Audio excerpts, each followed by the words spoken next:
नमस्कार प्रणाम। झारखंड में पिछले 48 घंटे के दौरान 3 जिलों में सांप्रदायिक सौहार्द बिगाड़ने की साजिश हुई है। हालांकि पुलिस की तत्परता से माहौल बिगाड़ने की साजिश को नाकाम कर दिया गया है। जिन जिलों में यह साजिश हुई है उसमें बोकारो, पलामू और पाकुड़ जिला शामिल है। इन जिलों में अलग अलग कारणों से 2 गुट आमने सामने हो गए। साथ ही पत्थरबाजी और बमबाजी तक की घटनाएं हुई है। 18 जून 2024 पलामू जिले के पांकी प्रखंड के पिपरा टांड थाना क्षेत्र के नौडीहा बहेरा में गौशाला में प्रतिबंधित बांस का टुकड़ा मिला। वहीं दूसरी तरफ नौडीहा मस्जिद के निकट पुराने कुएं में प्रतिबंधित पशु के हड्डियों की 2 बोरी भी मिली है। इसमें ग्रामीण आक्रोशित हो गए हैं और गांव में तनावपूर्ण की स्थिति बन गई थी। 17 जून 2024 बोकारो जिला में हादसे में 2 मवेशियों की मौत के बाद अलग अलग पक्षों से जुड़े लोग आमने सामने हो गए और फिर पथराव होने लगी। इस झड़प और पथराव में 1 दर्जन से ज़्यादा लोग घायल हुए हैं। वहीं इस पत्थरबाजी में कई पुलिस वाले भी चोटिल हुए हैं। स्थिति को नियंत्रण करने के लिए पुलिस को आंसू गैस के गोले दागने पड़े हैं। ये घटना सेक्टर 1 से भर्रा बस्ती जाने के लिए रास्ते में हुई थी। 17 जून 2024 पाकुड़ जिला के सदर प्रखंड के गोपीनाथपुर और पश्चिम बंगाल के कृष्णानगर के ग्रामीणों के बीच विवाद में हो गया।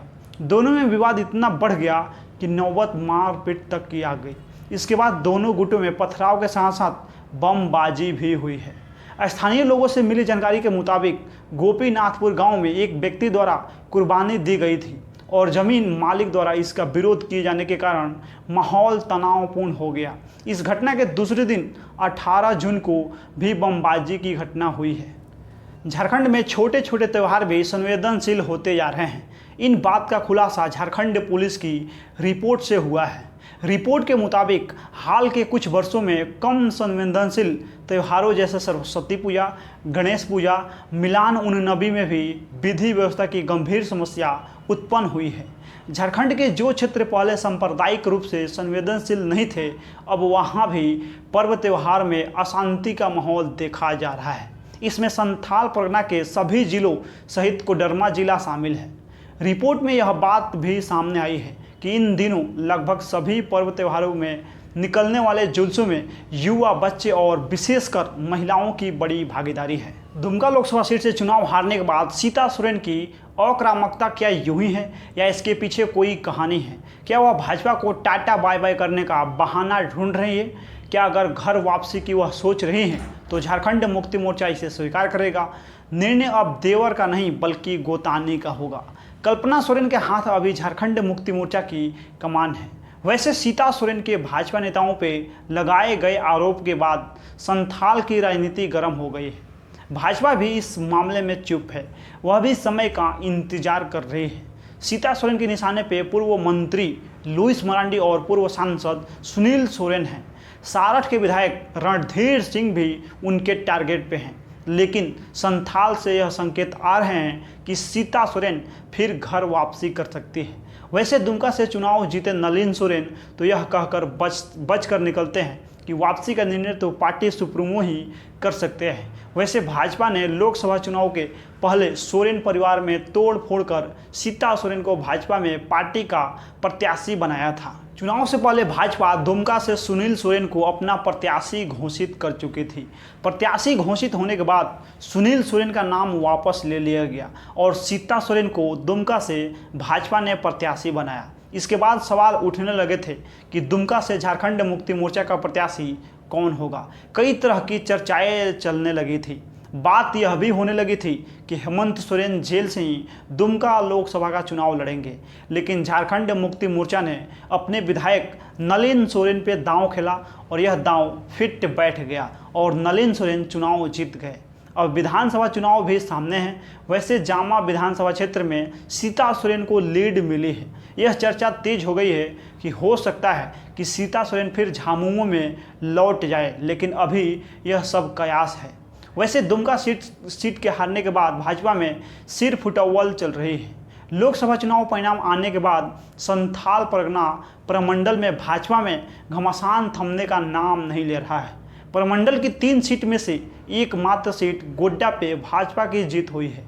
राजमहल के साथ साथ दुमका सीट पे पराजय का सामना करना पड़ा है। चुनाव परिणाम के बाद सबसे ज़्यादा चर्चा में दुमका है।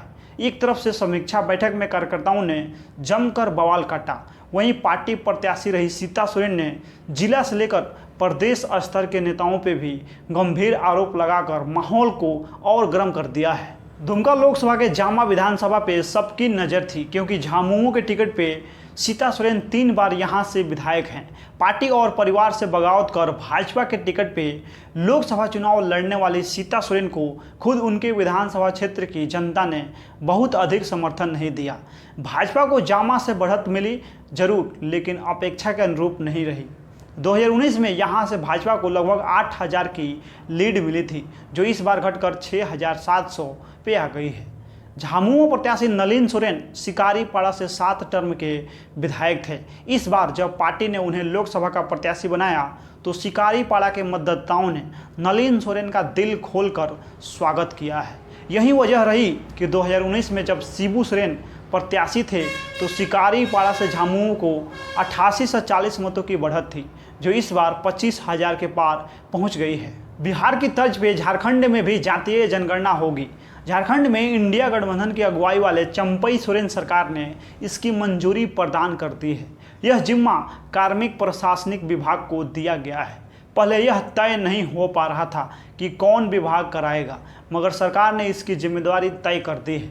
जब जातीय जनगणना का रास्ता साफ हो गया है, इससे जुड़े प्रस्ताव को बुधवार को चंपई सोरेन सरकार ने मंजूरी प्रदान की। इसके अतिरिक्त चंपई सोरेन सरकार ने झारखंड के विधायकों, विधानसभा उपाध्यक्ष, सचेतक और नेता विरोधी दल के वेतन और भत्ता में 1 से 1.5 लाख तक की वृद्धि किया है। इससे जुड़े प्रस्ताव पे भी बुधवार को कैबिनेट की बैठक में मंजूरी प्रदान की गई। झारखंड की चंपई सोरेन सरकार की कैबिनेट ने बुधवार को राज्य में जातीय सर्वे कराने के फैसले को मंजूरी दे दी है। इसके साथ ही झारखंड देश का चौथा राज्य बन जाएगा जहां जातीय सर्वेक्षण होगा।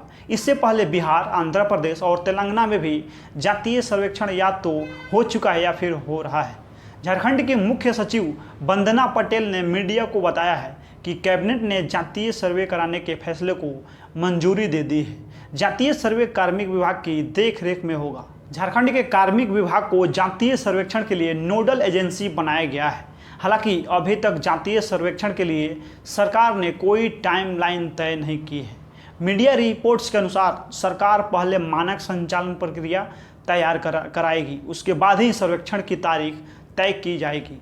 झारखंड के मुख्यमंत्री चंपई सोरेन ने हाल ही में सोशल मीडिया मंच एक्स ट्विटर पे साझा कर एक पोस्ट में जातीय सर्वेक्षण कराने के संकेत दिए थे। उन्होंने लिखा कि जिसकी जितनी संख्या भारी उसकी उतनी हिस्सेदारी। झारखंड है तैयार। बीते साल अक्टूबर में बिहार में जातीय सर्वे की रिपोर्ट जारी हो गई थी, जिसमें राज्य के सामाजिक मिश्रण के बारे में विस्तृत जानकारी दी गई। इस सर्वेक्षण में पता चला कि बिहार में अति पिछड़ा वर्ग और अन्य पिछड़ा वर्ग की कुल जनसंख्या राज्य की जनसंख्या के 63% से भी ज़्यादा है। आंध्र प्रदेश सरकार ने भी इस साल जनवरी में जातीय सर्वे शुरू कर दिया है। इसी साल फरवरी में तेलंगाना सरकार ने भी एक प्रस्ताव पास कर घर घर जाकर जातीय सर्वे की मंजूरी दी थी। झारखंड में इस साल के अंत तक ही विधानसभा चुनाव होने हैं। ऐसे में माना जा रहा है कि चंपई सरकार ने चुनाव को देखते हुए जातीय सर्वे का मास्टर स्ट्रोक खेला है। झारखंड मुक्ति मोर्चा के नेता और पूर्व सीएम हेमंत सोरेन भ्रष्टाचार के मामले में जेल में बंद है। ऐसे में झामुमो को उम्मीद है कि उन्हें लोगों का सहानुभूति वोट मिलेगा। हालिया लोकसभा चुनाव में भी झामुमो को फायदा मिला था। अब जातीय सर्वे के दाव से भी झामुमो के नेतृत्व वाली सरकार फायदे की उम्मीद लगा रही है। बाकी इस वीडियो में आप लोग अपना प्रतिक्रिया दे दीजिए। मिलते हैं अगला वीडियो में। बहुत बहुत धन्यवाद।